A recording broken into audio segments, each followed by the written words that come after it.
CBI बनाम CBI में छिड़ी जंग थमने का नाम नहीं ले रही है और सरकार चुप है। आखिरकार सरकार की वो कौन सी मजबूरी है कि देश की सर्वोच्च जांच एजेंसी में छिड़ी जंग को वो रोक नहीं पा रही है। जरा सोचिए। मैं हूं विद्याशंकर तिवारी, इंडिया न्यूज़ के डिजिटल चैनल इन खबर के लिए।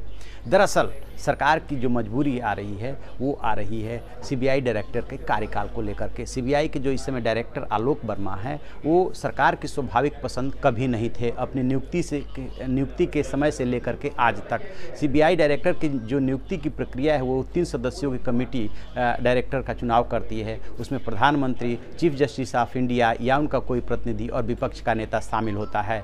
तो लगभग पौने 2 साल पहले जब सीबीआई डायरेक्टर आलोक वर्मा की नियुक्ति हुई थी तो बताया जाता है कि सरकार ने मजबूरी में इनका नाम स्वीकार किया था क्योंकि अन्य नामों पर 2 सदस्य सहमत नहीं हो पा रहे थे। दूसरी तरफ जो राकेश अस्थाना स्पेशल डायरेक्टर हैं वो 1984 बैच के गुजरात कैडर के अधिकारी है और माना जाता है कि वो सत्ता से उनकी काफ़ी नज़दीकी है। और सीबीआई डायरेक्टर आलोक वर्मा के विरोध के बावजूद सीवीसी ने उनकी फाइल क्लियर की थी और वो स्पेशल डायरेक्टर बने थे। तो तब भी से जैसे ही आलोक वर्मा की नियुक्ति हुई थी और इनका पिछले साल लगभग 1 साल पहले जैसे ही स्पेशल डायरेक्टर बने थे, स्पेशल डायरेक्टर बनते ही जो ढके छुपे लड़ाई दोनों अफसरों के बीच में चल रही थी वो खुल करके सतह पे सामने आ गई थी। और यही वजह है कि सरकार खासतौर से पीएमओ बार बार दोनों अफसरों को अपनी तरफ से गाइडलाइंस दे रहा है कि इस झगड़े को रोकिए, बच्चों जैसी आप लोग लड़ाई मत कीजिए। इससे देश की सर्वोच्च जांच एजेंसी के साख पे सवाल उठ रहे हैं, इसके बावजूद थम नहीं रहा है। इसमें नया डेवलपमेंट ये हुआ है कि जो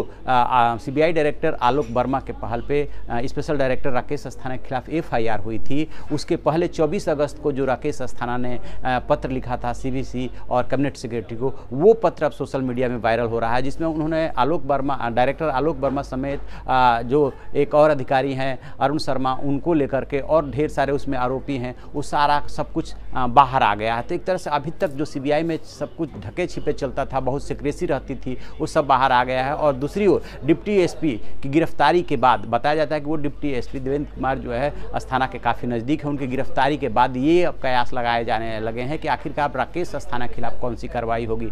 तो उसमें बात ये भी आ रही है कि राकेश अस्थाना के खिलाफ जिस तरह से चारों तरफ से शिकंजा कसा जा रहा है उसके मद्देनज़र वो हाईकोर्ट का दरवाज़ा खटखटा सकते हैं कि उनके खिलाफ जो एफआईआर हुई है उसको क्वेश किया जाए, उसका कोई आधार नहीं है। लेकिन सोचने वाली बात यह है कि जो दोनों पक्ष एक दूसरे के ऊपर आरोप लगा रहा है, दोनों एक दूसरे पर भ्रष्टाचार के आरोप लगा रहे हैं। 24 अगस्त 2018 को special director Rakesh Asthana CBI director Alok Verma के खिलाफ आरोप लगाते हुए पत्र भेजते हैं कैबिनेट सेक्रेटरी को और सीबीसी को, और उसके बाद 15 अक्टूबर को यानी कि 2 महीने बाद ये एफआईआर दर्ज हो जाती है। और जो उसमें पत्र में जिक्र है और जो एफआईआर हुई है उसमें जो आरोपी है जो सतीश सना है, जो कह रहा है कि हाँ हमने 2 से 3 करोड़ रुपया राकेश अस्थाना को मनोज प्रसाद और के माध्यम से मैंने दिया, लगभग दोनों के एक दूसरे से लिंक बताए जा रहे हैं। और जो ये मोइन कुरैशी है मीट कारोबारी, ये इतना पहुंच वाला आदमी और संदिग्ध आदमी है कि जब यूपीए की सरकार थी तब भी ये चर्चा के विषय बने थे।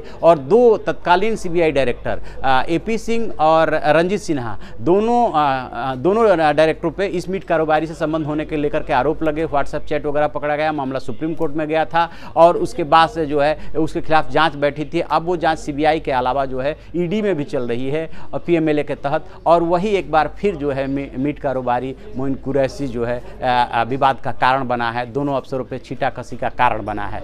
तो आखिरकार ये विवाद जाकर के कहाँ थमेगा? सवाल दोनों अफसरों की लड़ाई का नहीं है, सवाल ये है कि आम आदमी किस पे अब विश्वास करेगा। क्योंकि जब भी देश के किसी भी कोने में कोई बड़ी घटना होती है, कोई भ्रष्टाचार का बड़ा मसला आता है तो मांग उठती है कि इसकी जांच सीबीआई से कराया जाए। जब वही सीबीआई खुद सवालों के घेरे में है, वही सीबीआई भ्रष्टाचार के आरोपों से घिरी हुई है, उसी सीबीआई के ऑफिस पे छापा मार रही है, उसका डिप्टी एसपी गिरफ्तार हो रहा है, तो फिर आम आदमी यकीन किस पे करेगा?